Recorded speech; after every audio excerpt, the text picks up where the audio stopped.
مې پکې لاړل ټول ورونونه او پرزي او دغه مې پکې ټول لاړل. د پاکستانی پوځي رژیم له لوري په ننګرهار او پکتیکا کې د ملکي وګړو د شهادت په تړاو د میدان وردګ ولایت اوسیدونکي وایي د پاکستان پوځي رژیم د خپل منځي ګډوډیو په کنټرول کې ناکام شوی او د خپل ناکامۍ د پل پټولو لپاره یې په افغان خاوره کې څو ځله ورته وحشتونه کړي. دوی زیاتوي چې په دا ډول وحشیانه کړنو د افغانانو له احساساتو او حوصلو سره لوبه نه کوي. वो خلق اوس که پښتانه دي که بلوچ دي د دوی په مقابل کې هغه د تیرو ظلمو چې دوی ورسره کړي دي هغو غچ اخلي نو دوی هغه نسي کنټرولولی هغه خپله خاوره کې امن نسي راوستی.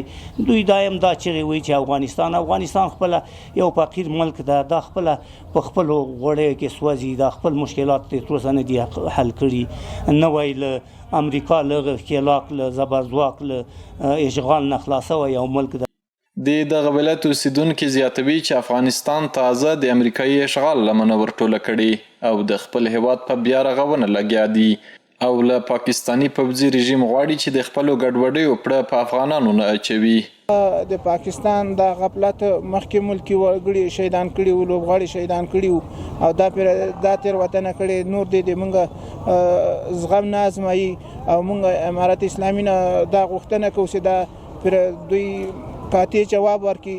اسلامي امارت نه دا غواړي چې ډېر په کلکه خپله جواب ورکړي او د اسلامي امارت تر شا موږ ولاړ یو. دا د موږ ورونه چې شهیدان کړي دي دوی خپله هغه کارونه په خپل مابین کې سره لري هغه په اوس په افغانستان د خپله پرړه ورچي. همدارنګه د یاد ولایت اوسیدونکي وایي د اسلامي امارت له مجاهدینو سره د هر دښمن پر وړاندې د هیواد د ساتنې په موخه په کلکه ولاړ دي.